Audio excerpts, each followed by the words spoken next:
आज आपण शिकूया आवळ्याचे लोणचे। अशा प्रकारे आपल्याला आवळ्याचे लोणचे बनवायचे आहे। तर हे कसे बनवले आपण बघूया। आवळ्याचे लोणचे बनवण्याकरता मी अर्धा किलो आवळे घेतले आहे। हे आवळे आपल्याला एका फोकच्या साहाय्याने टोचून घ्यायचे आहे।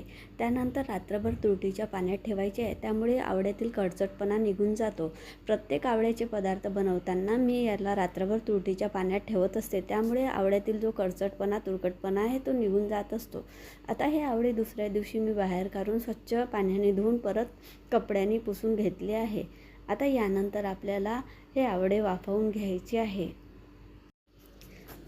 आवळे 10 ते 12 मिनिटं वाफवल्यानंतर आपल्याला याच्या कळ्या वेगवेगळ्या काढून घ्यायच्या आहे। बघू शकता आपले आवळे व्यवस्थित शिजलेले आहे। आता आवळ्याच्या कळ्या काढल्यानंतर मी त्यात थोडी हिरवी मिरची पण टाकून घेतली आहे। यात थोडे मीठ आणि हळद टाकून 2 दिवस मी हे असेच झाकून ठेवलेले आहे। अधेमध्ये हलवत राहायचे आहे। 2 दिवसानंतर आपल्याला यातील मिठाचे पाणी काढून फेकायचे आहे व त्यानंतर आपल्याला याचे लोणचं तयार करायचे आहे। आता लोणचे बनवण्याकरता सरसोचे तेल आपल्याला गरम करायचे आहे।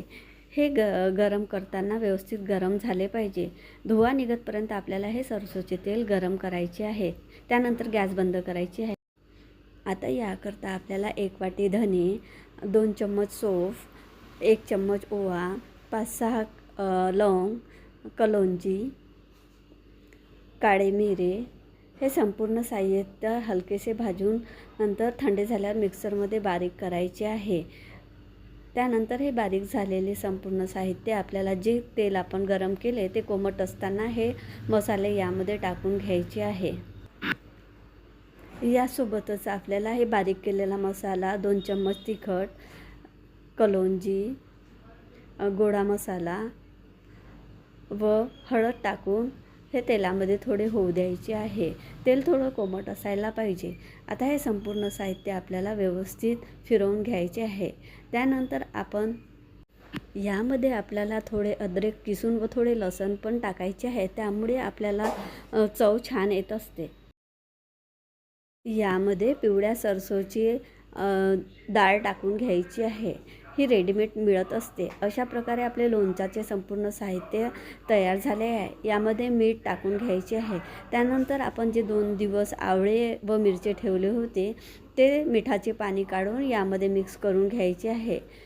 व्यवस्थित मिक्स झाल्यानंतर हे थंड झाल्यावर आपल्याला भरणीत भरून ठेवायचे आहे। 8 दिवस अधेमध्ये हे लोणचं आपल्याला हलवत राहायचे आहे। अशा प्रकारे हे लोणचं व्यवस्थित मुरले की खायला चविष्ट वाटत असते।